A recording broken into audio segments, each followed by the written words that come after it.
Welcome to the IEP in a Minute series. In this module, we'll be discussing annual goals and objectives. My name's Caitlin Prevost. I'm a program specialist with the Eldorado Charter SELPA, and I'll be guiding you through the IEP in a Minute series, one section at a time.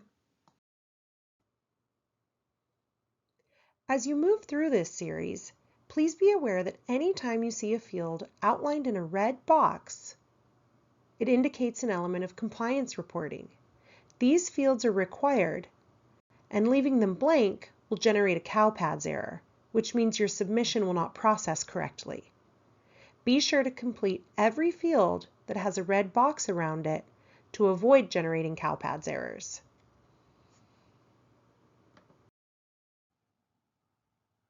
Over the next few minutes, I'll be discussing what makes high-quality IEP goals, how to structure them, and where to begin. IEP goals are the heart of special education planning. Goals are rooted in each student's unique needs identified through assessment and present levels. They are central to the thread of educational benefit. IEP goals drive specialized instruction and ensure that students receive the targeted support necessary to benefit from a free and appropriate public education.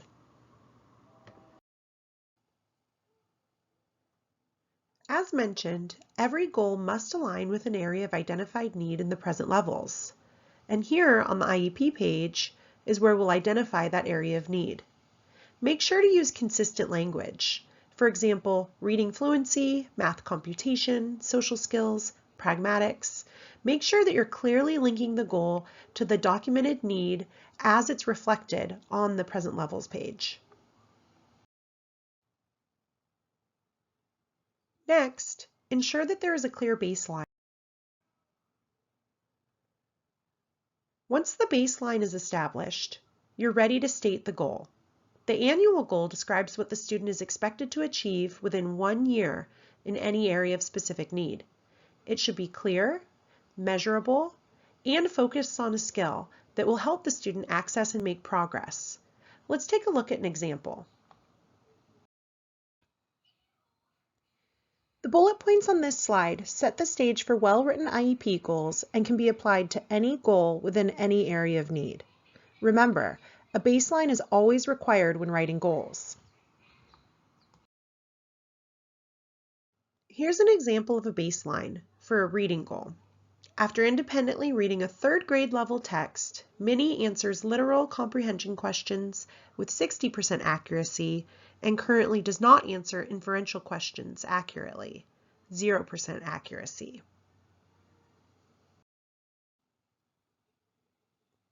Here's what that goal can look like based on the outline that we've provided. By 12/2/2025, Minnie will answer literal and inferential comprehension questions after independently reading a 4th grade text. When given access to a graphic organizer,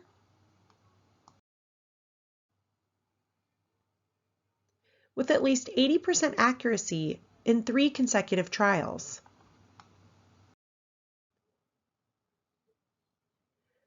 Measured by teacher-created comprehension assessments and student work samples.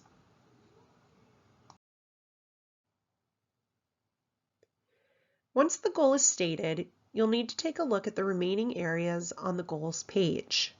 The first box, enable student to be involved / progress in the general curriculum or state standard, should be marked if the goal is aligned with grade level standards.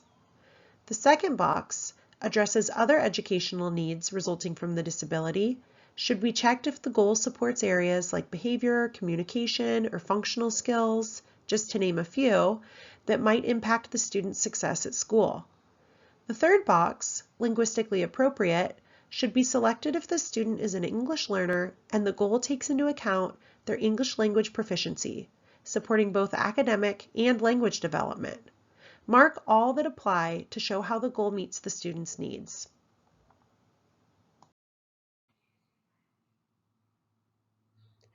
For students with transition plans, it's important to identify how the goal supports their post-secondary goals in the areas of education or training, employment, and/or independent living. Next, all goals should identify the person responsible for the implementation and progress monitoring of the goal. It's required that an appropriately credentialed individual be identified here based on the area of need that's supported.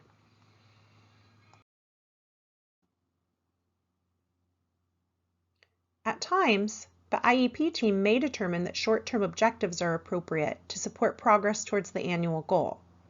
These objectives help clarify what adequate progress looks like, or may outline prerequisite skills that the student needs to master as they progress towards their annual goal.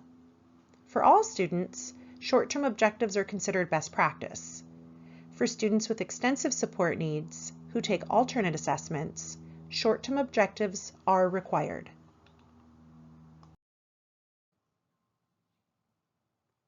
As we wrap up this module, I'll leave you with just a few reminders. Ensure that goals are updated annually and adjust them as needed. We don't want to continue IEP goals from year to year as written. Although the area of need may remain, the goal should always be adjusted based on what progress was made, even if they didn't meet their previous annual goal. Ensure that goals are specific and measurable. And lastly, make sure that your goals are identified based on the needs and that they drive services. Thank you for joining me for this IEP in a Minute module.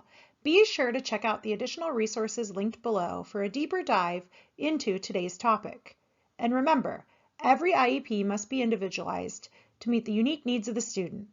The examples shared here are just that, examples. Use them as a guide, but always tailor the plan based on data, input, and what's appropriate for the student you're supporting.